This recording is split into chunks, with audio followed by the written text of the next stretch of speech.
How do we apply internationalization in curriculum development? Ladies and gentlemen, curriculum planners, curriculum developers, and curriculum assessors, a pleasant day to all of you today. Let me start by saying that before you take charge of designing a curriculum, you should already have in mind an image of your learners. Where are they going to go when they finish in your curricular program? The limitation in our country today is that in the mindset of curriculum developers, they always have that feeling that the moment the student graduates from college or master's program, they will immediately join job fairs in the domestic market. And so the curriculum is tailored fit to meet only the requirements of the domestic market. That is not right. Why? Because the moment the students will get their diploma, you don't have any more control about what they will do with their lives and where will their feet lead them into. So we have to understand the conditions of the international labor situation, migration, as well as the developments of countries in which most of the Filipinos take an opportunity to get employed. And against a backdrop of world trends, we will now design a curriculum such that when the students finish it, then they will have an equal chance to be employed in a situation where they will file for application, including those applicants coming from other countries. This is the crux of the matter for my talk today on internationalizing our curriculum. At the outset, I would like to tackle here the policy infrastructure needed to undertake curriculum development. For example, in the vision mission statement of the school, can we find the term global? Can we find the term international embedded in the wonderful, well-crafted vision, mission, goal statement of the school or the university or college? Because if not, then we need to find a way to graft the term global or international into the statement of philosophy. Get that? The moment it is there, then it becomes a mandate of the school to operationalize this part through what we call as deliverables and mandate of the office of the president.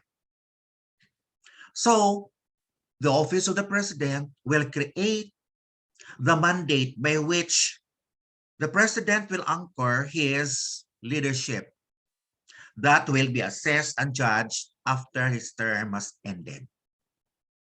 And from there, then there should be a need to define what are these deliverables. And one of these deliverables should be internationalization. And then from there, it will cascade down to the BPAA, Administrative Affairs, okay, and the other offices in the VP rank. So internationalization is not only a program of the academics, but also included for finance, administration, religious affairs, and the like. And let's dovetail today for one aspect, which is administrative academic affairs, in which we have deans, and we have chairpersons, and we have teachers. On the matter of the deans, for example, there is a need to craft an internationalization program that is mainstreamed in all areas of the administration of a particular college or department. On the matter of the chairs, there is also a need to create an internationalization program that is mainstream in all of the subjects of the major field. And on the matter of the teacher, there is a need to integrate internationalization in the different parts of the lessons, which are enumerated in the course syllabus. That is how it goes. This is policy infrastructure. Now, when this is in place, then there is a need to include internationalization in the duties and functions of every member of the organization. So in the case of the dean, the chair, and the teacher, the assessment instrument that will track down performance should include duties for internationalization, for which reason this person appointed as an authority will be assessed, so that it is something that you cannot get away with. You cannot just merely decide as I will do or I will not do, because it is part and parcel of your core duties and functions. All right. And in the planning in the planning of activities, okay, from the teacher level to the chair level, dean, and then the VP level and the president's level, okay, one of the key result areas there will be internationalization.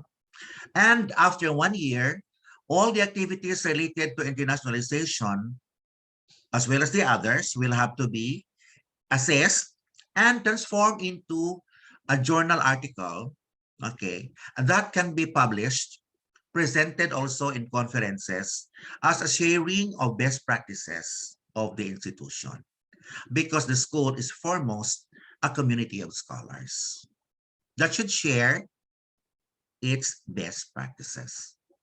All right. So let us now dovetail into the operations of internationalization on the dean's level or the principal level. To begin with, there is a need to establish what I would call as an International Academic Advisory Board. Let me repeat the term, International Academic Advisory Board. So if I were the dean of the College of Arts and Sciences and I have 5 major fields, so I will certainly invite about a maximum of 3 experts in different parts of the world for each of the major fields to constitute my International Academic Advisory Board. Now, by invitation, these people are invited in order to look at our curriculum. So remember, in a curriculum, there is a program of study. We call that the prospectus. So from the listing of the subjects, this International Advisory Board will take a look whether some of the subject nomenclatures there are already dead, meaning there are no more schools that are including that in the curriculum. It's passé already. Let me give you an example. HBO, the Human Behavior in Organization. This is already a defunct subject. It's a dead subject, because today the name of that course is already organizational behavior. So they would look at your lineup, and because of their high intellect and global experience, they will be able to tell you that what is the age of the civilization of your curriculum, what are the things that should be there in order to be globally relevant, okay, and the conceptual design, including the philosophy of education, the theory of teaching and learning that you are adopting, and the designs, the policies, the academic integrity, assessment, and all. So they're going to take a look at that and give you comments.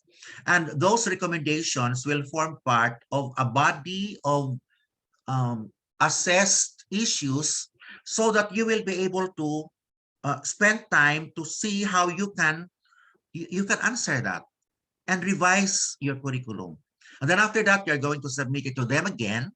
And then when it is already okay for them, they're going to sign a certificate bearing their letterhead of their university that they have examined and has given suggestions and recommendations for curriculum development, and these have been adequately complied, and they found the new curriculum now in order and therefore endorsed for implementation. So what we call that, this is international peer review of the curricular program of study. That's it. Okay.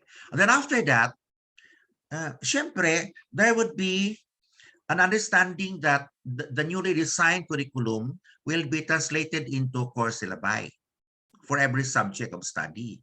And in the course syllabi, there will be a need to integrate these international concepts. So make sure that the syllabus, once implemented, will be comparable with those in the other countries of good reputation, because our students might go there, and when they reach there, then they are better prepared for the world of work there, right? Okay. So what do we need? For example, in my case before, I had a subject in the graduate school which is called organizational behavior. Another subject was organization development. And so I went to google.com and I searched for list of top universities of the world by Quadricarelli Simon's ranking. And I was given a list for that particular year. And I chose Harvard University, for example, and I typed in to the Google search box this course syllabus plus Harvard University plus organizational behavior. Search. And so I was able to find the syllabus of Harvard for OB. Yes, you can get that for free. And then I went into another one, Stanford. Okay, I went into another one, MIT, until I reached about 5. So I had specimen of the 5 course syllabi coming from the top 5 universities of the world. And then from there, I tried to study how they design teaching and learning and what is their culture of work. All right. And then from there, I tried to make some integrations. I assembled some, I integrated some, and then I also infused my own because I also have experience in the Philippines. And then after that, I created my own. And I check on the references, because if my students will be able to read the same references as students coming from Stanford, Harvard, MIT, all right, are having, then there will be no more digital divide. So after I created a brand new syllabus, I sent it to other top-ranked universities in the world, because in the top 10, there is still the other 5 that I was not able to benchmark. And so I sent it to them. And of course, I asked them to check on my work. And they gave some suggestions, particularly readings, activities, and assessment strategies. And then I also embedded that. And then I had mine, which is certified by international experts that they found the syllabus to be in accord with what they perceive as internationally accepted standards. All right. I was in the Philippines. I was doing internationalization, starting with the course syllabus. And these teachers that I was able to contact to help me, okay, I tried to befriend them there in LinkedIn.com and also in Facebook. So we had Messenger, and now we have WhatsApp. We also have Telegram. And so I keep on communicating with them. I asked them if it could be possible that in their lectures, he would ask a student to record in the teacher's phone one particular segment of the lesson, so that more or less the phone will be able to record the interactions between the teacher and the students, and also the use of the learning resources, okay, in the classroom. And then after that, send the file to me. And I will do the same in my class. I will invent my own, and I will also send it to him or her in the other university. And then I had a list of about 10 students, the better ones in class. I had their names and their Facebook accounts, and then the email addresses, and then sent to this particular school. And there's also, and then they sent 10, and then they began to, become friends with each other. And I asked them to do a video of, the entire campus, so that our students in the Philippines will know how does it look like in Harvard, and Harvard would know how does it look like in my campus, okay? And so all of these are included in my syllabus. The activities that I had, all right. So imagine my syllabus was already benchmarked from the best universities in the world, plus the actual activities that I had to do in which teachers of other nationalities and students of other nationalities will be able to get involved. All right. So another one is that in some aspects of the lessons, I would invite these scholars that are outside of the country to come into my class for 30 minutes and then to give an input of a particular segment of the lesson. And then my students will be able to listen to them, will be able to interact. And then there it goes. That's internationalization in action. And I put all of them in my course syllabus. So on the syllabus level, the teacher can do a lot. Okay. So I did that in the schools that I taught, like MSU General Santos, where I got these about 5 scholars worldwide to come into my class free of charge, but only for 30 minutes. Okay. For the rest of the time, then I would take over to conduct the rest of the class. Okay, so that is for what we call as the International Academic Advisory Board. All right. Now, after this, then there would be a need to take a look at how we can select the learning resources that are used in the best universities of the world, okay, so that my students and me will be able to access them. And I was able to find these two free file sharing websites. One is Library Genesis and the other one is SciHub. And I was able to learn from Wikipedia how to maximize the use of these two websites. Indeed, I utilize this, and the best books in the world that are difficult to find because they're very expensive can be decoded, okay, through the free file sharing websites. So my students were able to access that, and I was able to teach that. All right. Another way that we can include in our course syllabus and in our academic program is the utilization of free available online resources. Okay, for example, if I were a dean, then I would really require all of my teachers to enroll in at least one Coursera program. Coursera is a website that takes in the global service providers, usually for free, some also for a fee. And all you need to do is try to establish what is the particular body of knowledge you want to know. And then you try to search that in Coursera for a match.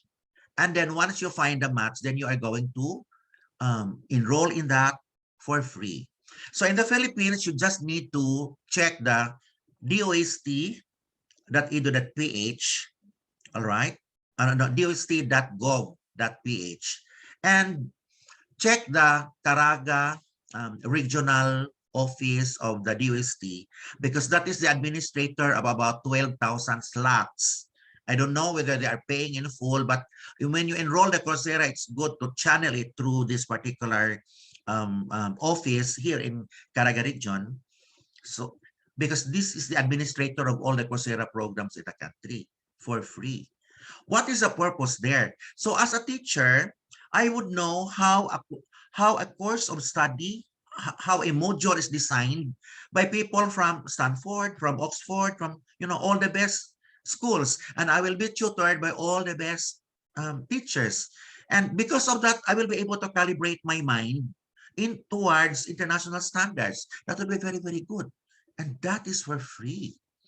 And you can even finish it for a week or 3 days if you want to, because it's just very short. And then you go to another one. So I told my teachers that you should not put all your courses in one school. So you will have one in Harvard, another one in Europe, another one probably in Japan, another one in Malaysia.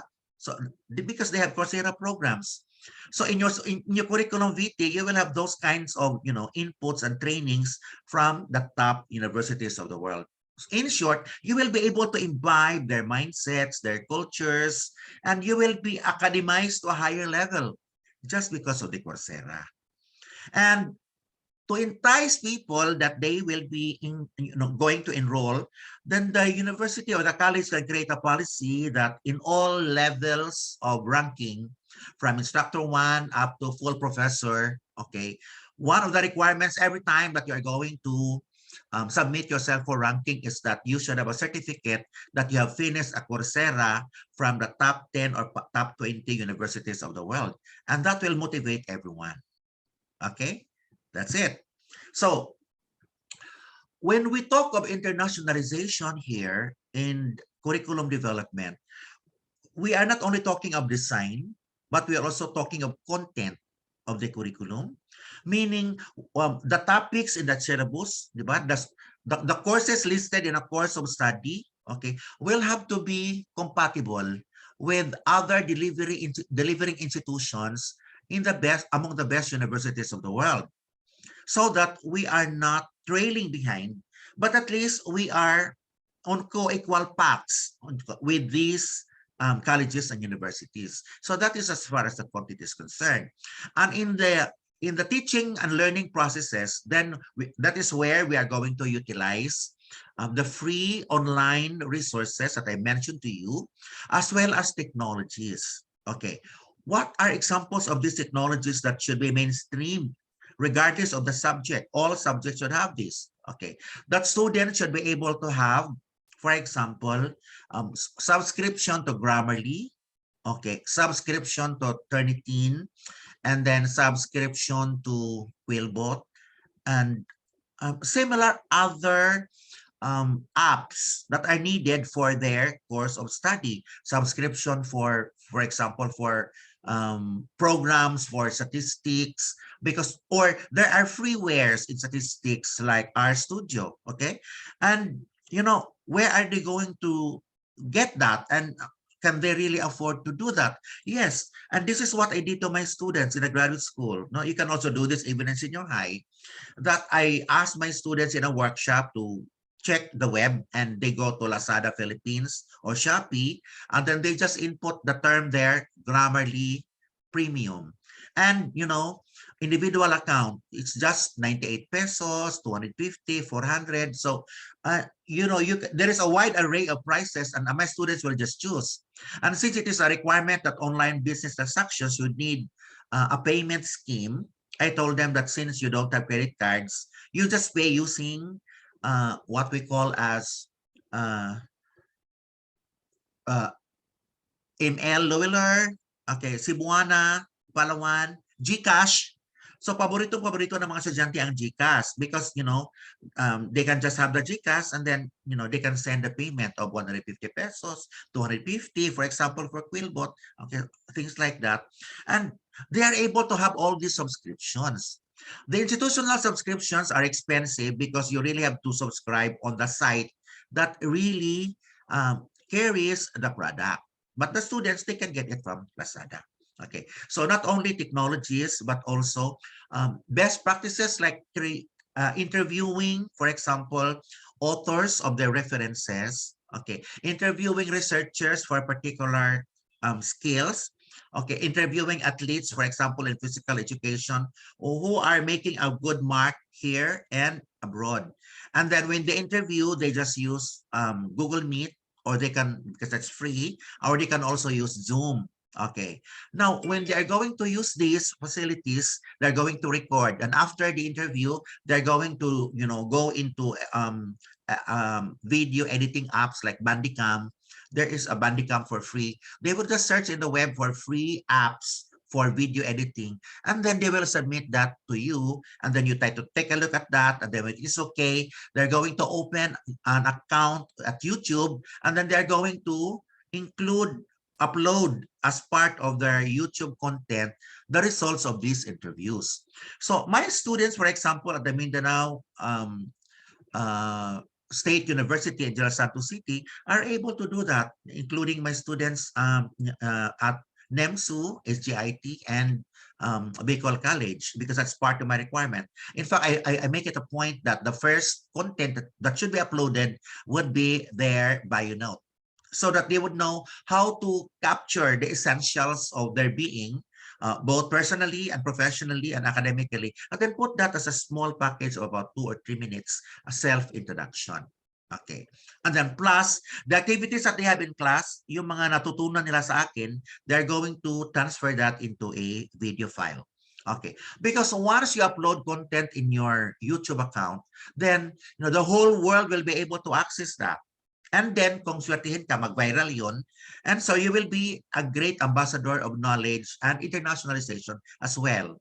Okay, from your college or university. Di ba? Napakaganda nun.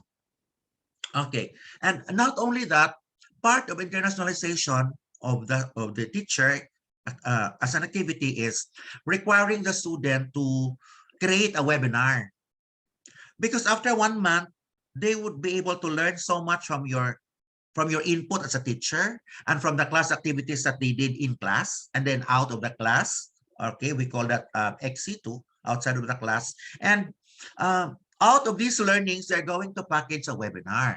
And from that webinar, they're going to create, for example, a poster to be announced in Facebook. And then you would require that there should be at least 75 to 100 participants. And so they're going to ring up their friends and then so that they will be able to attend. And of course, they're going to issue certificates, and then you being the teacher will sign the certificate attesting therefore that, it has an academic value. And uh, with respect to my students' participation, up to 200 people even attended their webinars. Okay. What is the reason? Because people need to learn something new. And, internationalization is something new. And so they would want to know how certain strategies will be created to make it to make the classroom experience one that can last a lifetime.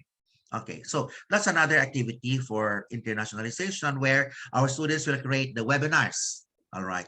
And then another activity there would be about joint activities that me as a teacher, and then I have one professor, for example, in the Middle East, and then together we create a lesson. We contribute our students to attend, and then we could be the speakers there. And so that in the Zoom, they will be able to see the faces and the friends, and then they will be able to create a new environment, which is now a mixture of, the environment from abroad and the environment from the Philippines. That's it. Okay. Plus, of course, the reading list. If you apply internationalization, the reading list should be such that there should be representative of the readings coming from each continent. All right, coming from Asia, Africa, Europe, North America, South America, Greenland. Okay, so there should be representatives of this so that when the students will be able to learn the application of certain theories, principles, and concepts, then they would have, contextualizations from various parts of the world. So that will be very, very good that we take care of that. Imagine if all the references will only come from America. And so they do not know that outside of America, there are still cultures that are equally as good, right? Okay. And then after that, assessment. And of course, assessment for internationalization would require multiple formats. Okay, there is the usual Google Forms for the assessment, or the testimony where they're going to create a synthesis of their experiences, which of those activities that they had in your class gave them a lasting impact, some kind of social gains that added to their current set of valued knowledge, skills, and attitudes. So that testimony is the fruition of the vision of the school, because it is now translated into the actual verbal statements of the students based on his experience in your class. That's it. And here, after this assessment, what is next that the teacher can do? Research. For example, if I have 40 students and each of them has a 10-minute video file regarding the impact of my subject to their experience, all right, then that alone, the video file alone, is what we call as a qualitative content data. And then from their statements, I can write notes, and then I can gather and select and collect some of their direct quoted statements. Okay, and then I will embed that in my study, and it will become a qualitative research study, which is called phenomenology. Or I will go one step higher, and it is called grounded theory. See, so from the activities of the students to the assessment and to the testimonies, I can create a research from there. And when the research is already finished, then I'm going to create a video file, and then I will upload that in my YouTube channel and for the whole world to see. And those teachers and those speakers and those experts that my students have interviewed will be tagged because they are mentioned, for example, in that presentation, which is coming from the research, which is a synthesis of what my students have submitted. You see? So how much will this cost? Zero. Okay? Because there is no price for Imagineering, for the ability of the teacher to invent. Okay. And to calibrate his role that I am a Philippine-based global educator. Na nagkataon lang ng at least mga Pilipinas, pero yung iyong utak, ang iyong pananaw, okay, your feelings, di ba? Your discernment, all are intended for the world community. So you are a global Filipino educator.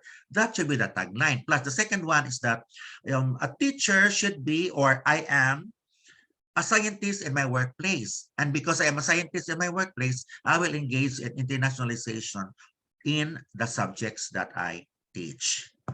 Okay. So I hope that these little ideas that I have presented to you will form a core of what you can get as inspirations as you go into your task of planning a curriculum and then, revising that, enhancing that one, and then undergoing an international peer review of the curricular program of study and of the international peer review of the course syllabus as a best practice so that when the accreditors will come, maloka talaga sila because hindi sila nakakita ng isang syllabus or isang program of study na may mga pirma yung mga professors coming from different nationalities, telling therefore that they have given suggestions and the suggestions were actually applied and that they are endorsing the core syllabus for implementation. Yes. There is no other choice but to move forward and not just to fly and to soar, to make a difference in the global community that here in the Philippines, we have a kind and brand of educational system that is at par, all right, and competitive with the rest of the world. Thank you and a pleasant day to all of us today.